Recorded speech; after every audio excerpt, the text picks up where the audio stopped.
Good morning and welcome to StudyIQ, my dear friends. I am Prashant Mavani. I hope you are doing good. Today is 8th June 2020. Day is Monday. I'm sure you all have enjoyed your weekend. Let's start our day with this quote. The sun is new each day. That means every day is a new opportunity. Forget about what you were yesterday. If you were incapable, if you were a bit weak yesterday, that's okay. That's fine. Today, you can change that thing. Today, you can set your own new record, right? So every single day, every sun is new each day. Every moment is new.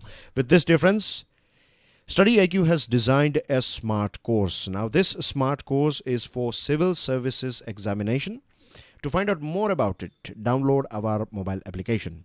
Till 10th June 2020, we are also offering this EMI option, so make the most out of it, dear friends. I have already shared the PDF of today's lecture on my Telegram channel. You can follow me on Facebook. Please make sure that you share this lecture with other students. Hit the like button if you have learned something from today's discussion. And don't forget to subscribe to our YouTube channel. Today we have 5 important articles on our table. All of them are from the Hindu newspaper. The first one is about swarms of extremism. Very interesting article. We have talked about swarms, isn't it? We have talked about this locust early on as well.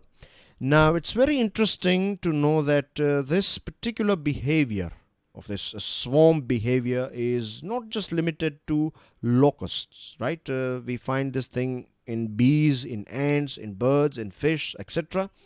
I'm sure sometime you might have watched this thing where maybe birds, just imagine that you can see a sort of big, a swarm of birds flying in the sky, and all of a sudden, if you will find eagle, trying to catch one of the bird from this big swarm, then all of a sudden, within microsecond, you will see a big change in the behavior, their pattern of flying. If they are flying in this direction, then you will see some of them will fly up, and their whole pattern will change. You find the same thing with bees. You find the same thing with fish as well. I have seen many a times in Discovery or maybe this sort of Animal Planet or Geography, Net Geo type channel, that a big fish will try to come and catch one of the fish from this school of fish, and all of a sudden this big swarm or this school of fish, they will change their whole direction in a microsecond. So this is called swarm intelligence. Swarm intelligence is when an individual, when a singular creature or a singular locust, normally we find this is a very abnormal thing that you find this locust in this big swarm. Normally they are individual, right? They are, you can say they live individual life. So normally they are not that intelligent. They are just following their programmed instinct. They eat, they reproduce, right? They fly around and they learn few things, they grow and then they die. That's it. That's their programmed instinct, survival.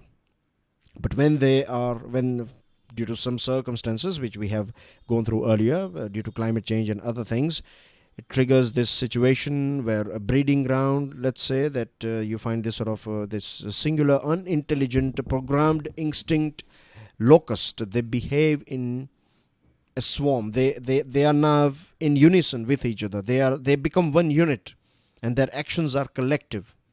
And this is something that we find with human brain as well, right? That's how our brain works. We have like individual alive neuron cells. Now they interact with each other. They form this colony of independently alive neuron cells, and that's how computer works. That's how our brain works, right? If a portion of your neurons are not working properly, then that will create disruption in the whole system. So I know, I'm sure that you are aware about this sort of things, right? If you are not an expert in this thing, that's fine. But I believe you have some basic understanding about how our mind works, how our brain works. Brain, I'm talking about this physical organ that we find in our head. So how our brain works. And something similar is found in computers as well. So how does swarm intelligence work? An important point to note is that they are leaderless. That's very interesting. We find this same thing with this herd of goats as well as sheeps, right? You find one leader goat. From human point of view, we find that this in bee we have one queen bee, and then you have one king ant or queen ant, and in birds as well you have one pilot and things. This is all about this is from our point of view. In their world, there is nothing like leader, right? There is no one particular leader.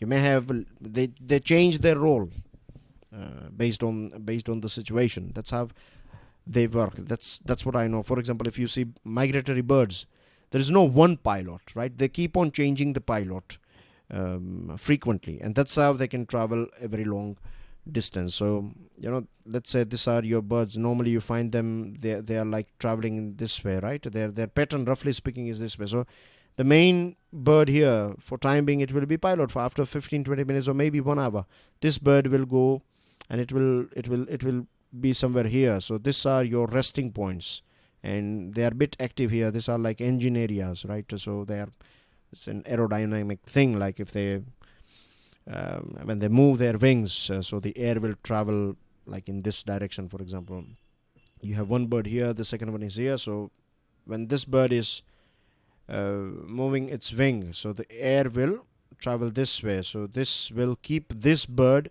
a bit more up in the sky with minimum efforts. So this is the reason why these are your engines.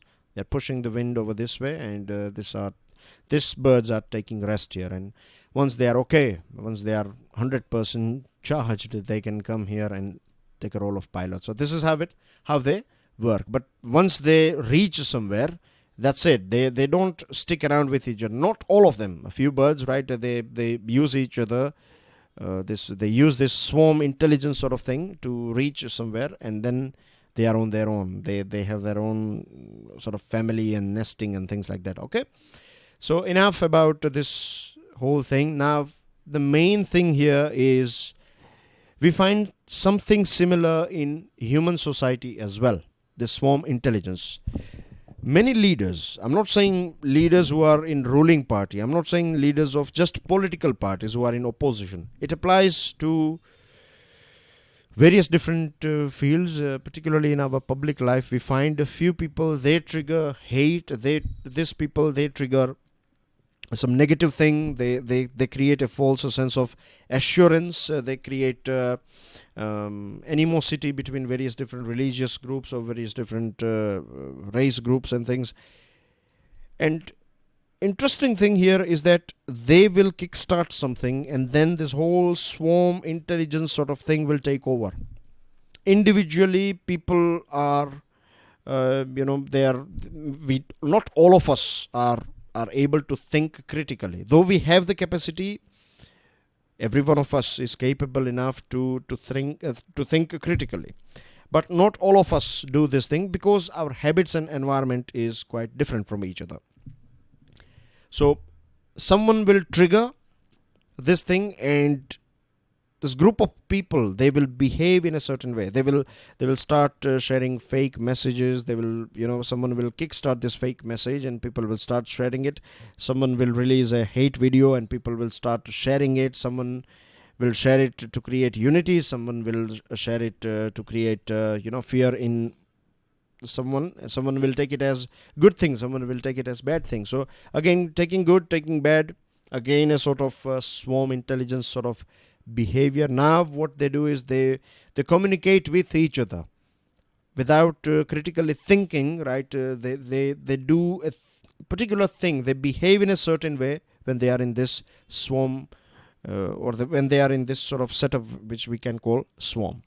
So I hope you are getting me what I'm trying to tell you here. And the problem is, now the question you can ask is, then why don't we find good people, right? Sensible people. They can kickstart the same thing and people will behave in a certain way. Then we need more research on this thing, that why people behave in a certain way. Of course, so many things are going on, so many research. There are so many books written on how we behave, but it is we individuals are very dynamic, all of us, we have our likes and dislikes and our identity and time and everything. We are a world within.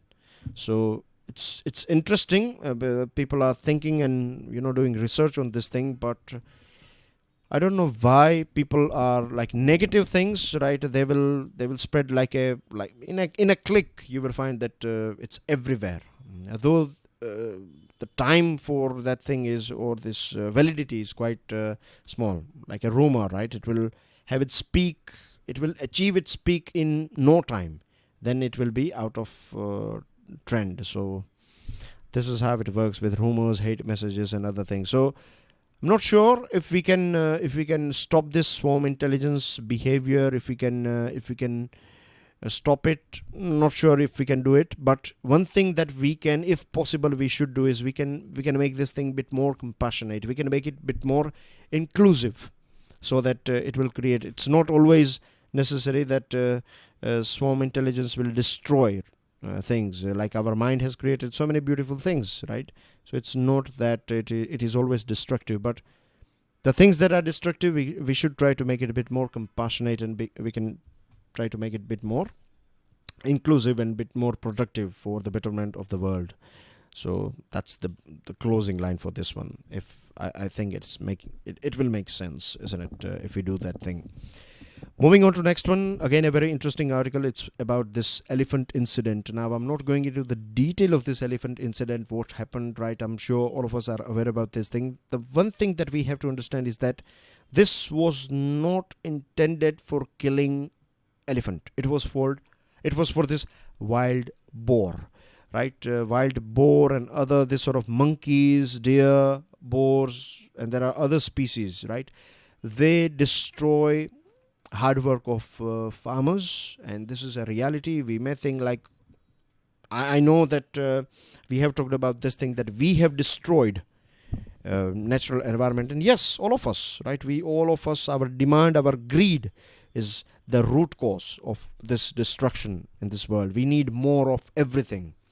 So this is the main problem. This is the main disease. The disease is not the conflict between animal and human beings, right? The disease is your greed, our greed, and the symptom is this clash between animals and, or wildlife and so-called social life. The reason why we find this deer, monkeys, boar, etc. in agricultural land or nearby the places where we are living is because absence of large predators, tigers or lions or panthers and leopards, etc. Second thing, food is easily available. When you have, like, if you have a field full of food, right, then it's a very easy low-hanging fruit for deer, monkeys and boars. So if they get access to this sort of thing, they will have this food security. When they have food security, they will reproduce more, and then their population will go up, and this will create more problems and more conflict between human beings and animals. I hope these basic things are clear to you. Now, in developed nations, almost all developed nations, they control their species. They allow their farmers to hunt, or they do culling. A few months ago, this was a big topic. I think it was in the end of 2019. Can't remember the exact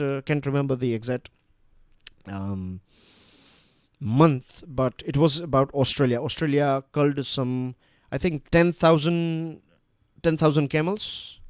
And the reason why it culled this 10,000 camels is because these camels were drying up lakes, right? They were wild camels, and they were like sucking all the water that was available. So in that particular territory, so Australia used helicopters and hunters to hunt this 10,000. So we find this sort of thing in almost all developed nations, but this thing is not available in developing countries. In less developed nations, local people take matters into their own hands, and we find this sort of collateral damage taking place.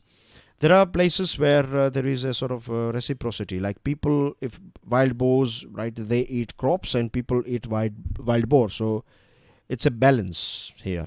But in places where people don't eat wild boars, right, or if they don't consume meat of wild boar, then wild boars will keep on growing, and then you don't have any sort of predatory animals, so their population will go. And they are very rugged and they are very robust, right? They will eat away everything, whatever comes in front of them. They will eat, right? They will destroy your fields.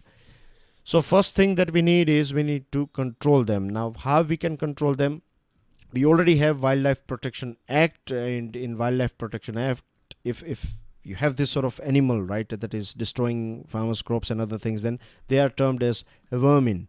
But when it comes to culling, we are not fulfilling our promise. When I say we, I mean to say government. In Kerala has declared this wild boar as vermin, but very few have been killed over the years.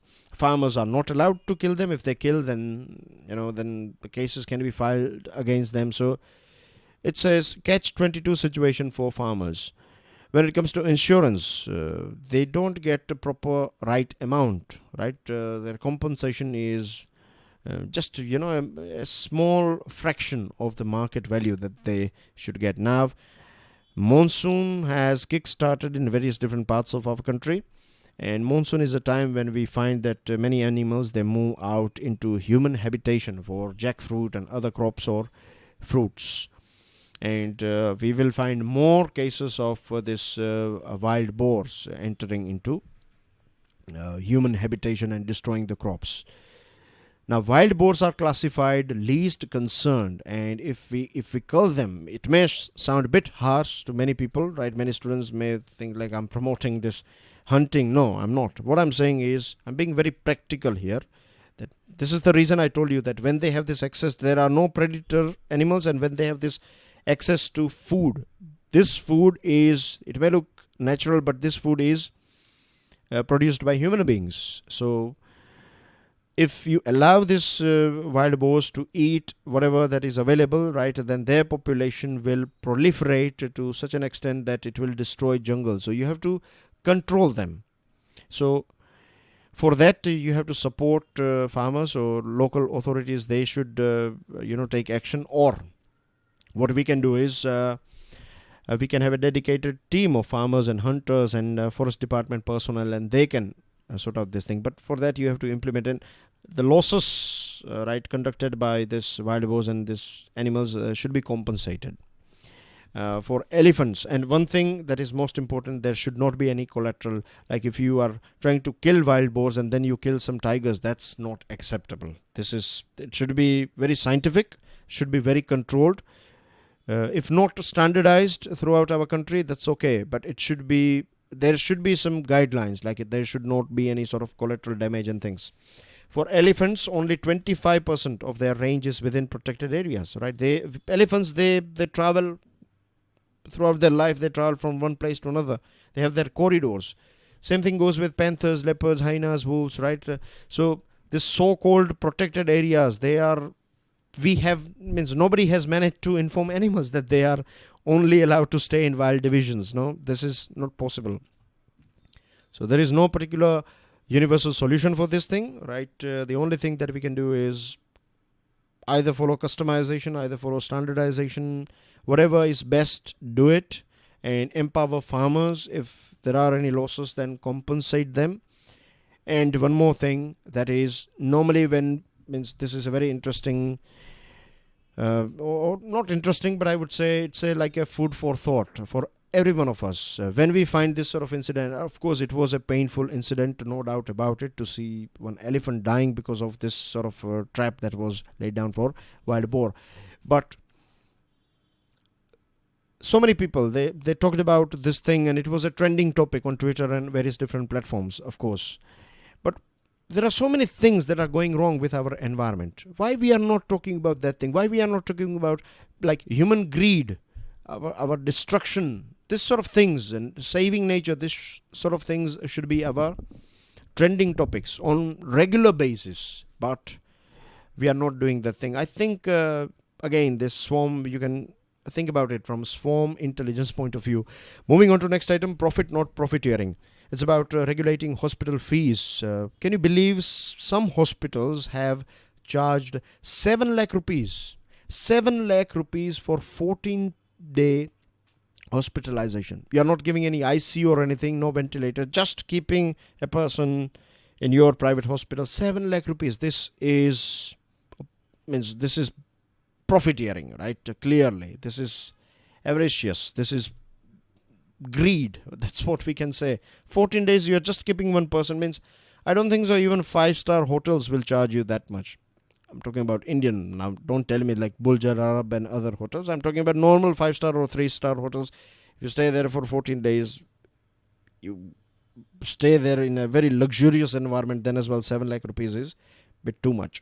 So few states have set a cap on their tariff that can be charged by private hospitals. That's a good thing. And central government capped this price of tests for COVID-19 at 4,500 in private labs. That's again a very important step. Now, we have to make sure central government as well as state governments that this is a very harsh time, and this time should not be exploited in profiteering, right?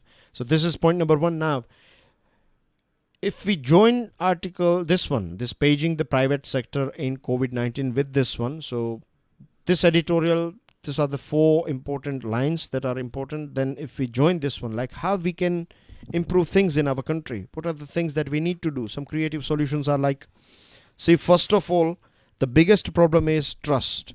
Government will launch a scheme. Government will order private hospitals that you need to admit people who are suffering from COVID-19. It's okay. But what about payment? When government will say that we will look after it, and when government will not pay you for 1 year, 1.5 years, or maybe 2 years. So next time, private hospitals, they will say that we are closed. We don't have facilities. We have strike going on, or we don't have money. We are closing it down and after everything is over, they can start with a new name.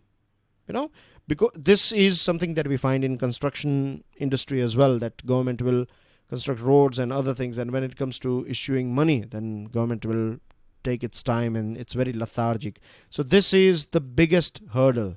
Payment is the biggest issue. This should be as fast as possible, or it should be quick, on the spot, real time. As soon as you dismiss the person, money should be in your account. If you create this environment, then you will find the support of private hospitals as well. Now, we are living in such a time that just government facility is not going to be enough. We need private hands as well on our deck, right? We need all the hands. That means everything that we have, we should utilize it. This is a war that is going on against coronavirus. So here we find some interesting points like laboratory services.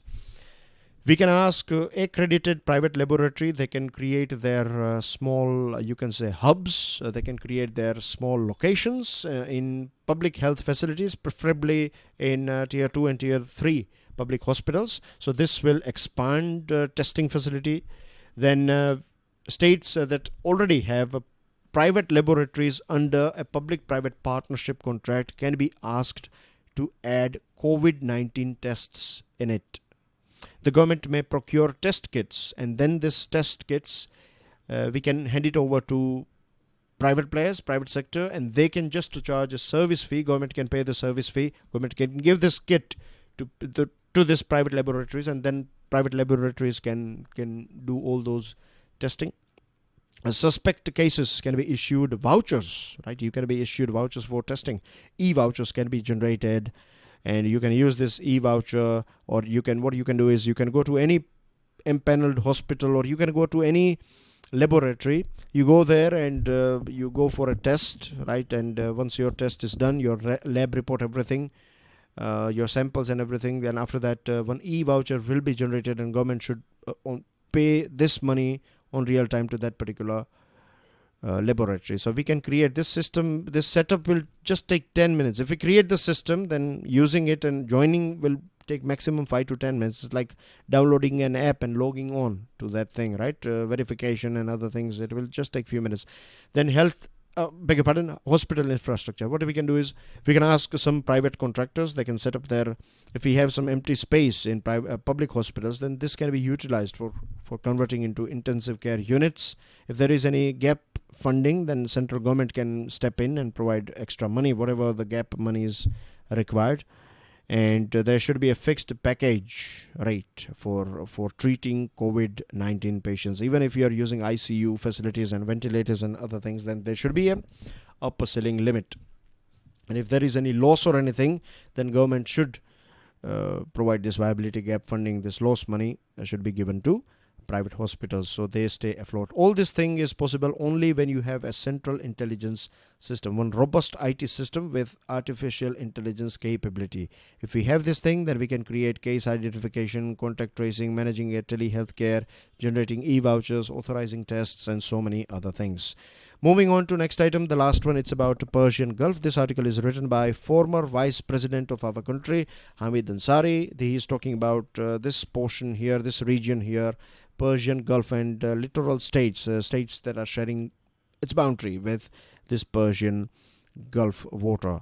So you have 8 countries here. You have Bahrain, Iran, Iraq, Kuwait, Oman, Qatar, Saudi Arabia, and UAE. All of them are UN members, right? So here is Saudi, then you have Oman, Iran, UAE, Qatar, then Bahrain is a very tiny island nation here, Kuwait is here, then you have Iraq. So these are your 8 Persian Gulf nations. Now we have talked about these nations early on as well, so I'm not going about their ideological issues and other issues. You know that they have economical, Saudi and Iran, they have this perennial issue going on, psychological, nationalistic and prestige factor, and there are other things as well. As far as United Nations Security Council resolution is concerned, the number is 598, which deals with security and stability in this Persian Gulf region. The question is security from whom? By whom? Against whom? For what purpose? Is the requirement in local, regional or global terms? Does it require an extra regional agency? These are the questions that we need to ask. There are six important things. There should be one framework that should include all the 6 items. Conditions of peace and stability in individual littoral states. Freedom to, that means there should be peace and stability in every individual state, in every individual country in this Persian Gulf. Freedom to all states of the Gulf littoral to exploit hydrocarbons. If they can find natural resources, they can exploit it, they can explore, and if they find it, then they can use it, they can export them if they want. There should be a freedom like that. Freedom of commercial shipping in international waters of the Persian Gulf. Freedom of access to an outlet from Gulf waters through Strait of Hormuz. Where you find Strait of Hormuz? This portion here, this one, right? This is Strait of Hormuz. So to enter and exit Persian Gulf, you have to go through Strait of Hormuz. This should be open for everyone. Prevention of conflict and making sure that all these items are followed. So we need to have a proper framework where all the 6 items are there and everyone is on the same page. When I say everyone, I'm talking about these 8 nations. They should be on the same page. We have this group here called GCC, that is Gulf Cooperation Council. You have 6 countries here. You have Saudi, Oman, UAE, Doha. I beg your pardon, Doha is a city, capital of Qatar. So Qatar and Bahrain and Kuwait. So let me repeat: Saudi, Kuwait, UAE, Qatar, Bahrain and Oman. So these are 6 countries that are part of this Gulf Cooperation Council. Within them as well, they have some issues like Qatar speaking with Iran. Saudi Arabia is not happy with it. Oman has always been a friend of Iran. Then UAE has started talking with Iran. So they have their own issues. Then COVID-19 is a big thing, right? It has created disruption around the world and it has affected this region as well, of course. Then when it comes to OPEC, right, there are problems going on in OPEC as well. Oil price has gone down, so this is creating huge amount of losses for these nations. So this is going to trigger economical issues. Economical issues may trigger social issues and it may create more competition within each other. So this is the right time that they have a sort of framework, not just about GCC. I'm talking about this whole Persian Gulf littoral states. India can play a very important role. India is well respected here. The governments are India friendly, and people as well as government are Indian friendly as well. They like Indian people. They like Indian government. We have a strong bilateral trade, $121 billion. Remittances, $49 billion. Some 9 million Indians are living in this region here. As far as GCC supplies are concerned, right, when it comes to crude imports, 34% of our crude supplies comes from these 6 countries. Saudi Arabia, Abu Dhabi, they have invested $44 billion in Ratnagiri oil refinery. Saudi Arabia's biggest company, Aramco, is also reported to take a 20% stake in Reliance. So we are connected with each other. We have a strong bridge. So we should try to, so far we have stayed away, but we can, not means not in terms of extracting resource, but keeping our own